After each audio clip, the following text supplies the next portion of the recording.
இயேசு கிறிஸ்துவின் பிரியமுள்ள சகோதர சகோதரிகளே, அன்னையுடைய அன்பு பிள்ளைகளே, இயேசுவின் இனிய நாமத்தில் உங்கள் அனைவருக்கும் என் இனிய காலை வணக்கம். இன்று புதன்கிழமை. இன்றைய நாள் இனிய நாளாக, ஆசீர்வதிக்கப்பட்ட நாளாக வேண்டும். நீங்க எல்லாரும் நல்லா இருக்கணும். இன்றைய நாளில் ஆண்டவர் நம் ஒவ்வொருவரையும் இடுக்கமான, அதாவது குறுகலான வாயிலை தேர்வு செய்யுங்கள் என்று அழைப்பு விடுக்கின்றார். பிரியமான சகோதர சோலே, மீன்களில் இரண்டு விதம் உண்டாம். ஒன்று செதில் உள்ள மீன்கள், செதிலற்ற மீன்கள். இந்த செதில் உள்ள மீன்கள் எப்போதுமே எதிர்நீச்சல் போட்டு செல்லக்கூடியவை. எப்போதுமே அந்த ஓடுகின்ற தண்ணியில எதிர்நீச்சல் போட்டு அது எப்படியாவது முன்னேறி வர வேண்டும் என்று வரக்கூடிய மீன்கள் தான் இந்த செதிலுள்ள மீன்கள். அவை சுவையாகவும் இருக்கும் என்றால் அது மிகையாகாது. செதிலற்ற மீன்கள் அப்படியே அந்த குட்டையில் இருக்கக்கூடிய அந்த மீன்கள் ஒரே இடத்தில் எந்த ஒரு முயற்சியும் எதிர்நீச்சலும் போடாத அதே குட்டையில், அதே சாக்கடையில், அதே நிலையில் இருக்கக்கூடிய மீன்கள்.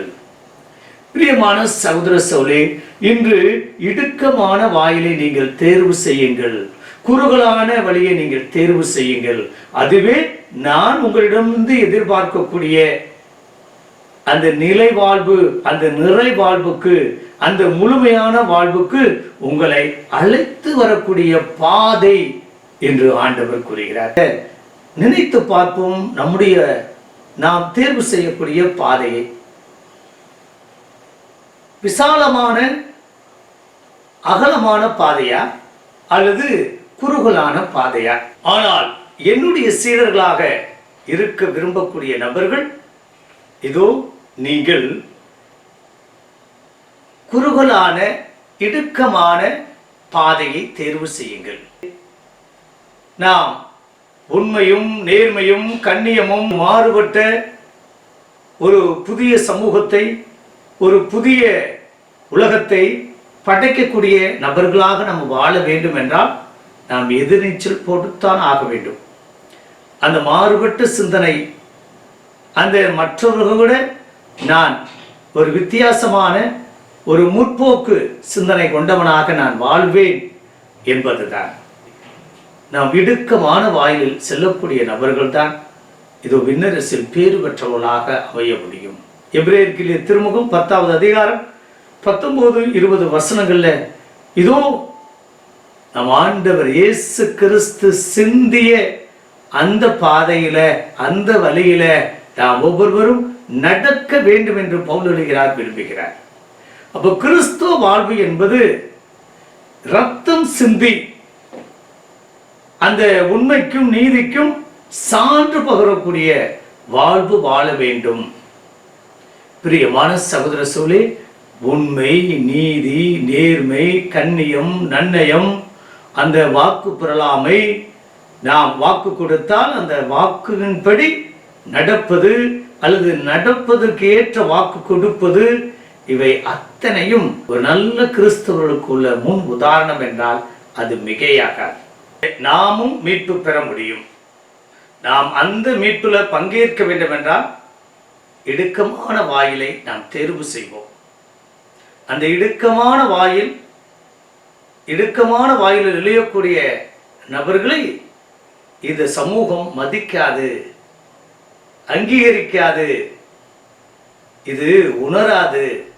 இருந்த போதிலும் அதுவே மீட்பு பெற சரியான பாதை.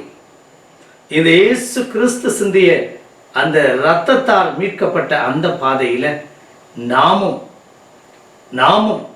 நம்முடைய குடும்பத்தை, நம்முடைய பொறுப்பை, நம்முடைய கடமையை, நமக்கு கொடுக்கப்பட்டு இருக்கக்கூடிய அந்த செயல் திட்டத்தை உருவாக்க வேண்டும், செயல்படுத்த வேண்டும், கொடுக்க வேண்டும்.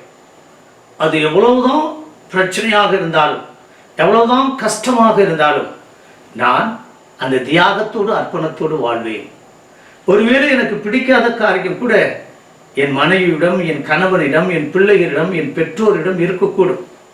ஆனால் அந்த மீட்பு பெறுவதற்காக, அந்த இறை திட்டத்தை நிறைவேற்றுவதற்காக நான் எனக்கு பிடிக்கவில்லை என்றாலும், எனக்கு மனமில்லை என்றாலும், அல்லது எனக்கு வெறுப்பாக இருந்தாலும் நான் அவர்களோடு சுமூகமான அல்லது சமாதானமான அல்லது புரிந்து கொண்டு நான் தியாகத்தோடு அர்ப்பணத்தோடு அவர்களுக்காக, அதாவது பிறருக்காக நான் வாழ்வேன். எனக்கு அது கஷ்டம்தான், எனக்கு அது வேதனை தான், என் நிம்மதியை பறிக்குது, என் அமைதியை குலைக்குது, என்னுடைய சந்தோஷத்தை கெடுக்குது. இருந்த போதிலும் அந்த என்னை சார்ந்தவர்களுக்காக, என்னை நம்பி வந்தவர்களுக்காக, எனக்கு உரு கொடுத்தவர்களுக்காக, எனக்காக உழைத்தவர்களுக்காக, எனக்கு உணவிட்டவர்களுக்காக நான் அத்தனை தியாகம் செய்து வாழ்வேன் என்பதுதான் இடுக்கமான வாயில். நினைத்து பார்ப்போம். நாம் இடுக்கமான வாயில பயணிப்போம். கண்டிப்பாக நிச்சயமாக மீட்பு உண்டு. பரலோகத்தந்தை இறைவா, இந்த அருமையான நாளுக்காக உமக்கு நன்றி. நாங்கள் இடுக்கமான வாயிலை நாங்கள் தேர்வு செய்யணும். அப்பா தகப்பனே, 4 வழிச்சாலை, 8 வழிச்சாலை, 12 வழிச்சாலை என்பதில்லை. எங்கள் வாழ்க்கை ஒரு குறுகலான ஒரு கிராமத்து சாலையாக இருக்கட்டும். அப்பா, கரடு முரடு மேடு பள்ளம் எல்லாம் நிறைந்த அந்த கஷ்டத்தையும் அந்த வேதனையும் துயரத்தையும் தாங்கிக் கொள்ளக்கூடிய வல்லமையும் பாக்கியத்தை அனுக்கிரகத்தையும் கொடுத்து அன்றாடம் நாங்கள் அந்த இடுக்கமான வாயில், அந்த குறுகிய பாதையில, அந்த வழியில, அந்த வாசல்ல செல்லக்கூடிய அனுக்கிரகத்தை பாக்கியத்தை கொடுத்து ஆசீர்வாதத்தை நிரப்பும்படி எங்கள் ஆண்டவராய் இயேசு கிறிஸ்துவின் நாமத்தில் ஜெபிக்கிறோம் நல்ல பிதாவே. ஆமென்.